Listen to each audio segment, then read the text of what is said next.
Okay, so today we're going to be looking at this filter that I just got. It is the SunSun HW-304B.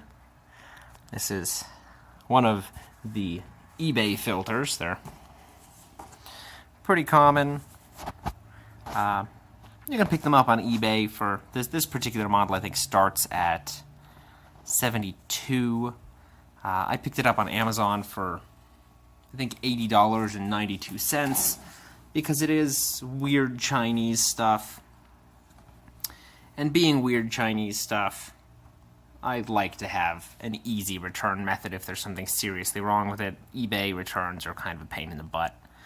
The $8 is definitely worth it for the easier returns. So I just got this in. FedEx brought it way later than they were supposed to, but that's alright. So we'll go ahead and take a look,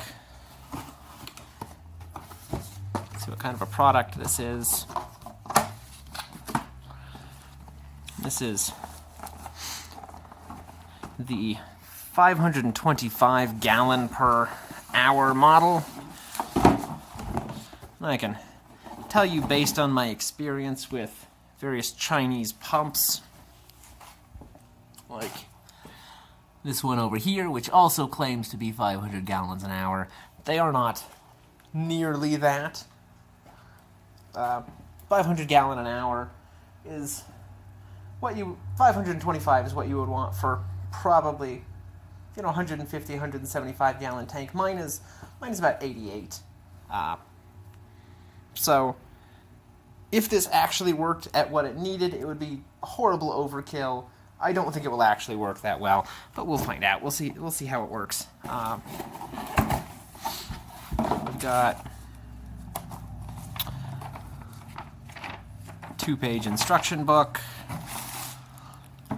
Hoses. These are very nice quality hoses. Got our intake and output plastic. Coupler for the top of the unit. I guess that's probably the output. There's the holes. Another one of the hoses. Again, these are really thick, really nice. I have a hard time squishing that with my finger. That's much nicer quality than I expected, truthfully. We've got the unit itself.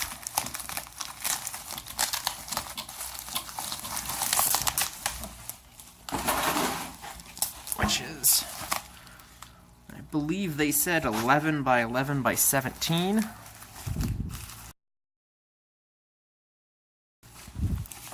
Now this unit comes with a built-in Uvc light. It is a 9-watt Uvc light.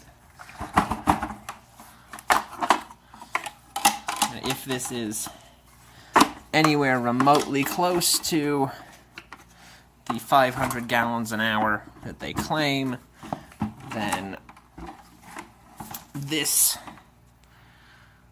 light right here will be absolutely useless. So I can't say that I really expect much from that, but it is a nice bonus, I suppose. You can see the diodes up here. They're pretty small. Not sure what the rest of that tube is really supposed to do, since the diodes are up there at the top, but whatever. It's a heavy unit. It's built pretty well. The top filter got stuck there. The plastic is a little flexible, but it's not bad. That's again better quality than I expected. There's a lot of places that sell this glass tube here on eBay. You can pick them up on Amazon, so I'm assuming that that's something that people probably accidentally break with fair frequency. So if that happens, if you get one of these and that breaks, that part is widely available. Let's see, so we've got first tray, which has single horrible padding. Tray 2 also has single horrible padding. It's got this spiral in the inside here to get the water to sort of vortex as it goes through. That's, in theory, a nice feature. Third one. Fourth, and something broken.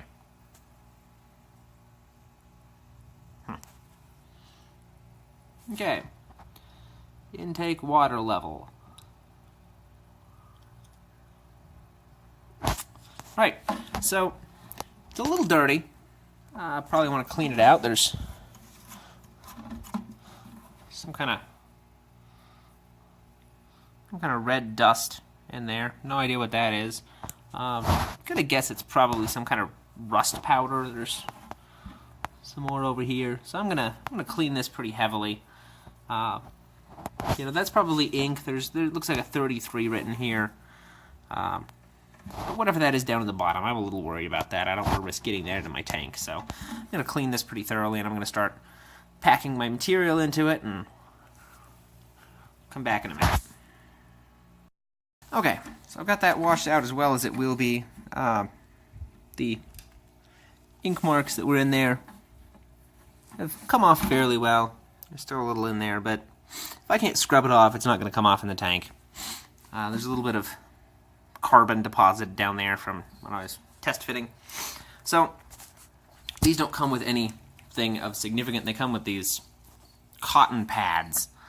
And these, you know, you'll get some bacterial growth on this. You'll get a little bit of filtration, but they're not really useful for anything except keeping gunk out of your actual recycling areas in here. So you want to go with something completely different. For my bottom layer, and this is important, this is something I see a lot of people screw up, you really want your filter, your pad filter on the bottom, because your water is going to go through these holes and it's going to get sucked back up through the larger portion here. That's the way that most of these filters work. I have no reason to think that's not how this one works also. So your filter, your pads go on the bottom. For this, I just grabbed these. They're available at my local pet store. I had to trim them slightly to get them to fit. They're way too big, so you can see there's a little bit of a bulge here where it sits. It's a little bit compacted, but it shouldn't really affect the water flow much, if any, at all. There were some holes in the edge over here from one of these bits here. So I just cut a piece and filled it in. Had to cut a hole for this hole here. So those go on the bottom. Make sure there's not a whole lot of stuff stuck to it.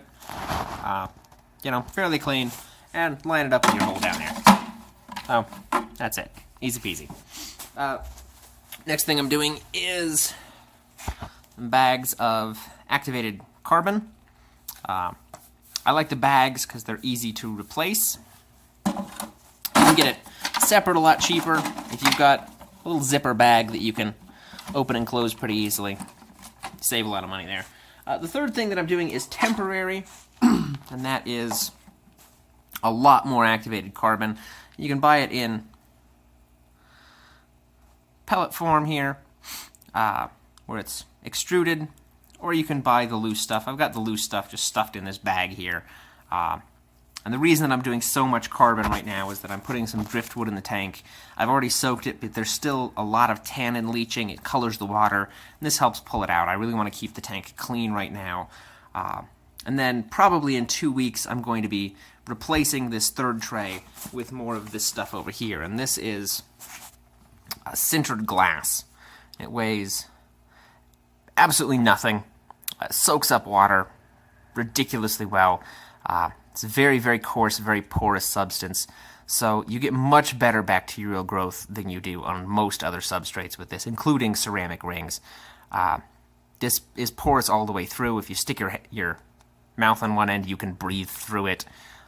There's a lot of resistance, but you can do it. And these are thick enough that you don't get a whole lot of water flow in the middle, which means that theoretically you will get nitrate reduction as oxidation process in the core. You'll get anaerobic bacteria. That's the claim anyways. I'm going to be seeing if that actually works. I'll be doing a separate review on these to see if these actually function like they're supposed to. But they're supposed to be pretty good media. The other thing that I'm going to be doing,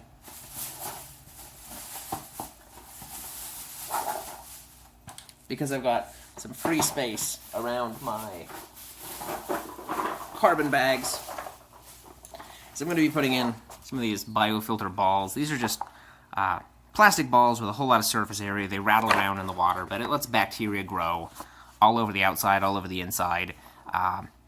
Makes a pretty good aerobic bacteria farm. It's a good surface area thing. They're a little expensive. You can see here $13. I could have gotten them a lot cheaper online, but they work pretty well for what they are.